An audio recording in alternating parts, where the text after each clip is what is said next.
Hello everyone. It disappointed the devices of the crafty, so that their hands cannot perform their enterprise. Father, we thank you for disappointing all the devices of the enemy over our lives. Be thou exalted in the name of Jesus. When the trumpet sound, eternity begin. Change, part 2.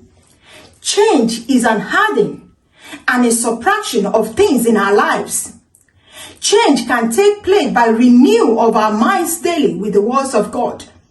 People love the result of change, however, they don't always like the process.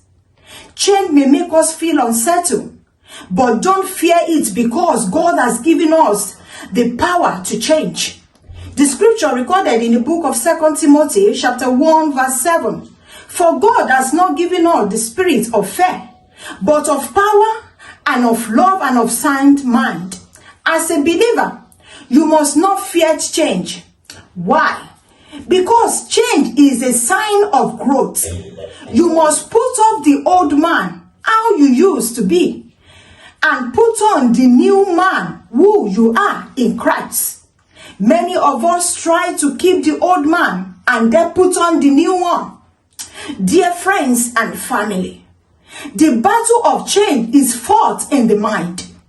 In order to express change, you must get rid of the old man and then put on the new behavior, put on the new characters, put on the new lifestyle, and have a set of mind on things of God.